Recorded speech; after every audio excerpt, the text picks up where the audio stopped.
السلام علیکم ورحمۃ اللہ وبرکاتہ۔ آج کے خطبے کا عنوان ہے اللہ کے مہمان کا خیر مقدم۔ الحمدللہ والصلاۃ والسلام علی رسول اللہ ما بعد۔ یقیناً تمام تعریفیں اللہ کے لیے ہیں، ہم اس کی تعریف بیان کرتے ہیں، اسی سے مدد کے طلبگار ہے اور اپنے گناہوں کی بخشش بھی اسی سے مانگتے ہیں۔ میں گواہی دیتا ہوں کہ اللہ کے سوا کوئی بھی معبود برحق نہیں، وہ یکتا ہے، اکیلا ہے، اس کا کوئی بھی شریک نہیں۔ اور میں یہ بھی گواہی دیتا ہوں کہ ہمارے نبی جناب محمد رسول اللہ صلی اللہ علیہ وسلم اللہ تعالیٰ کے بندے اور اس کے آخری رسول ہیں۔ اللہ تعالیٰ آپ پر، آپ کی آل پر اور تمام صحابہ کرام پر ڈھیروں درود و سلامتی نازل فرمائے۔ حمد و ثنا کے بعد، اے اللہ کے بندوں، دن اور رات تیزی سے گزر رہے ہیں، ان کے پیچھے مہینے بھی چلتے جا رہے ہیں۔ اسی اثنا لوگ اللہ کی جانب بڑھ بھی رہے ہیں اور وہاں سب لوگ جلد ہی اپنی کارکردگی دیکھ لیں گے۔ یہ اللہ تعالیٰ کا کرم اور فضل ہے کہ لوگوں کے لیے نیکیوں کی بہاریں مقرر فرمائیں۔ اس ضمن میں کچھ ایام، راتوں اور لمحات کو خصوصی مقام سے نوازا، صرف اس لیے کہ لوگوں کے جذبات کو مہمیز ملے اور بڑھنے والے مزید آگے بڑھیں۔ جب بھی ماہ رمضان آتا ہے تو ہمارے لیے ہمیشہ بابرکت گھڑیاں لاتا ہے۔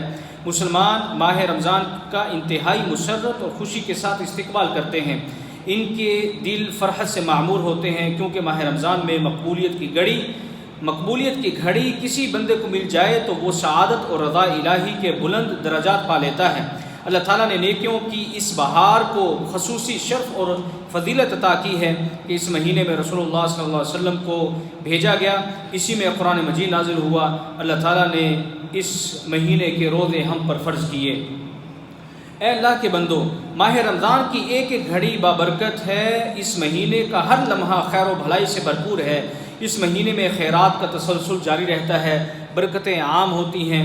یہ دوسروں کے کام آنے اور صدقہ و خیرات کرنے کا موسم ہے۔ یہ مہینہ حصول مغفرت اور گناہوں کو ختم کروانے کا مہینہ ہے۔ دن صیام میں اور رات قیام میں گزرتی ہے۔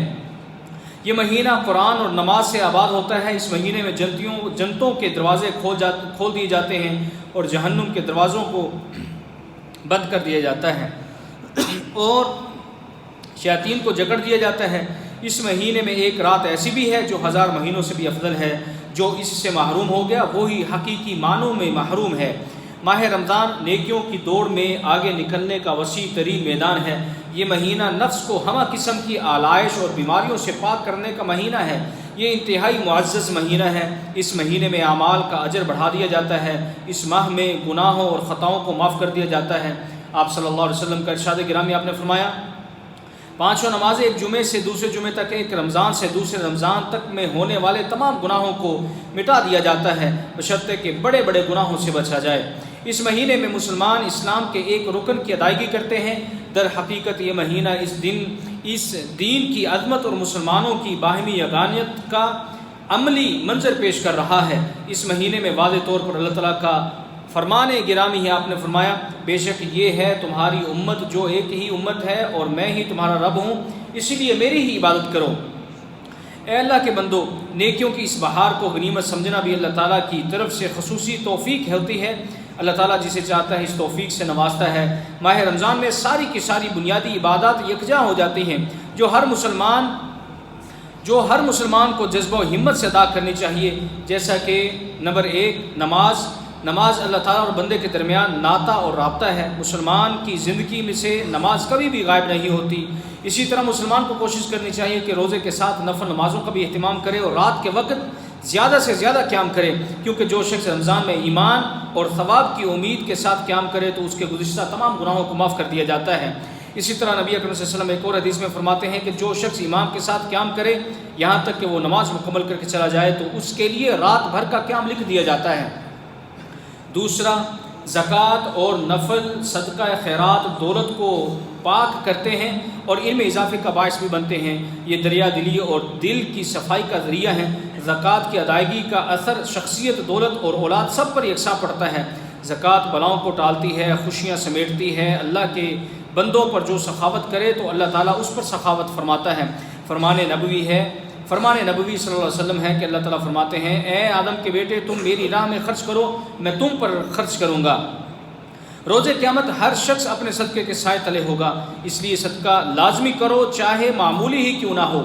صدقہ کرتے ہوئے خوشی سے دو اور غریبوں کے دکھ درد بانٹو۔ روزہ افطار کروانے والے کو اتنا ہی اجر ملے گا جتنا روزے دار کو ملتا ہے۔ آپ صلی اللہ علیہ وسلم کی سیرت مبارکہ تھی کہ آپ بہت زیادہ اللہ کی راہ میں خرچ کرتے تھے، آپ کو خرچ کرتے ہوئے غربت یا تنگی کا ڈر نہیں ہوتا تھا، کسی کو دیتے تو دریا دلی کے ساتھ دیتے اور کسی کو نوازتے تو کھل کر عنایت فرماتے۔ آپ نے کبھی کسی سال کو خالی ہاتھ واپس نہیں موڑا، آپ سے کچھ بھی مانگا گیا آپ نے کبھی انکار نہیں کیا۔ آپ صلی اللہ علیہ وسلم ماہ رمضان میں خصوصی جود و سخا کا مظاہرہ فرماتے، اسی لیے آپ ماہ رمضان میں تیز آندھی کی طرح خرچ کیا کرتے تھے۔ تیسری عبادت روزہ ہے۔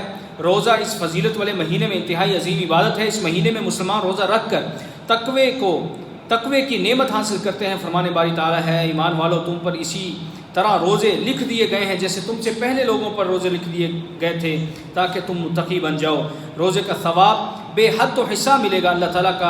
اللہ تعالیٰ کا فرمان ہے کہ روزے کے علاوہ آدم کے ہر عمل اس کے لیے ہے، لیکن روزہ میرے لیے ہے، میں ہی صرف اس کا اجر دوں گا۔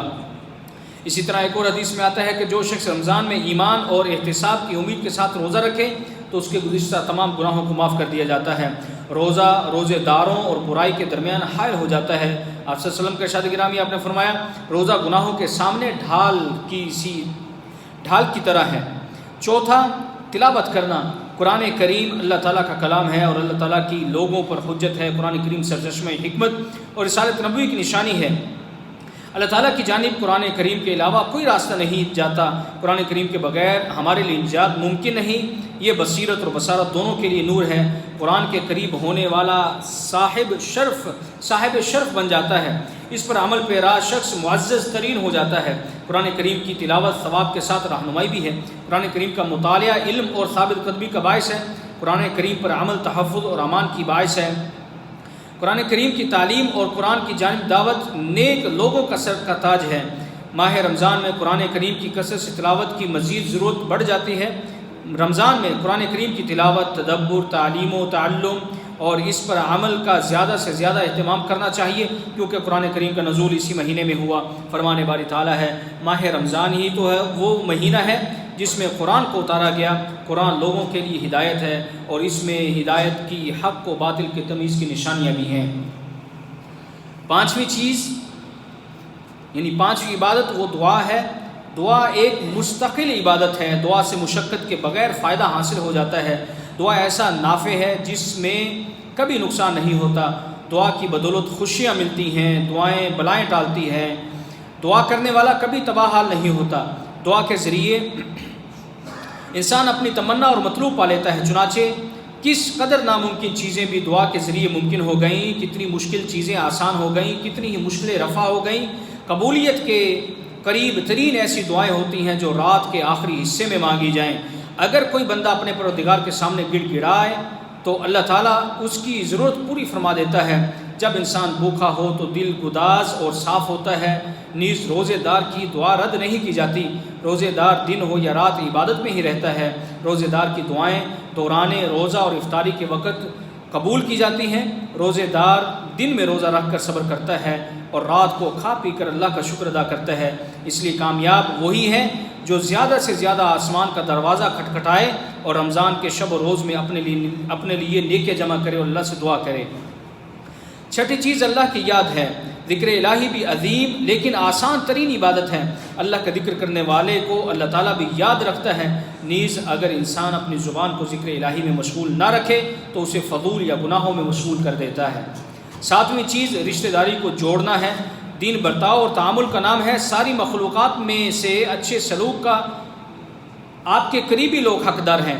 حدیث میں آتا ہے کہ رشتہ داری عرش کے ساتھ چمٹی ہوئی کہتی ہے، جو مجھے جوڑے اللہ اسے جوڑ دے اور جو مجھے توڑے اللہ اسے توڑ دے۔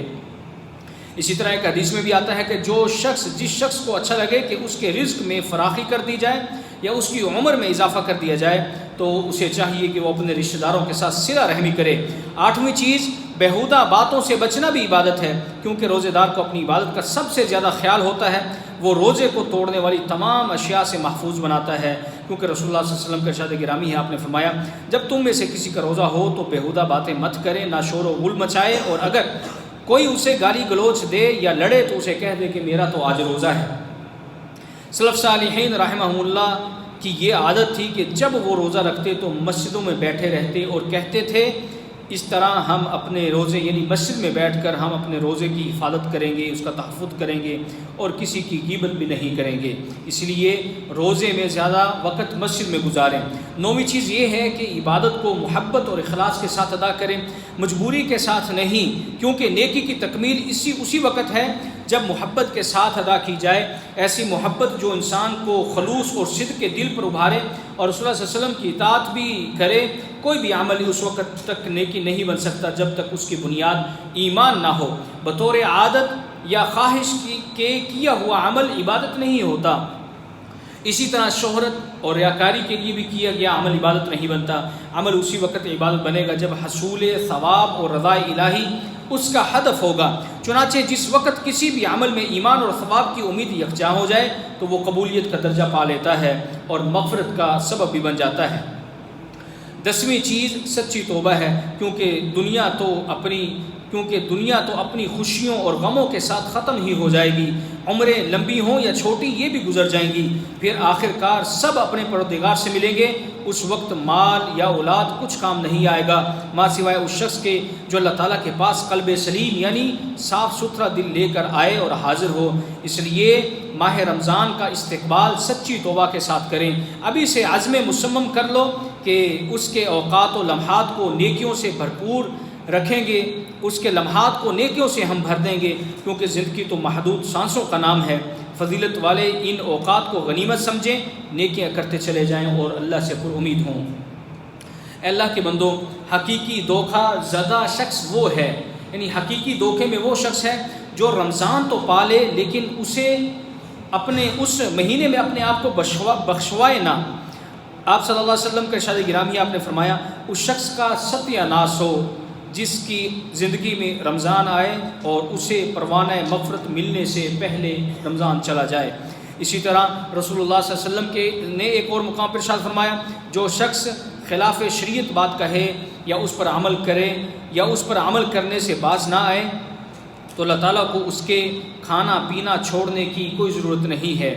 اصلاح قلب کے لیے اللہ کا ذکر اور قرآن کریم کے ساتھ مضبوط تعلق مفید ترین وسائل ہیں۔ اسی طرح قیام اللیل اور نیک لوگوں کی صحبت بھی کارگر ثابت ہوتے ہیں۔ اس لیے اس رمضان میں، آنے والے رمضان میں جس میں تقریباً 1 ہفتہ باقی ہے، خوب محنت کریں اور خوب نیکیاں بنائیں۔ اللہ مجھے اور آپ سب کو قرآن و سنت کی برکات سے مستفید ہونے کی توفیق عطا فرمائے۔ سبحان ربک رب العزت عما یصفون وسلام علی المرسلین والحمد للہ رب العالمین۔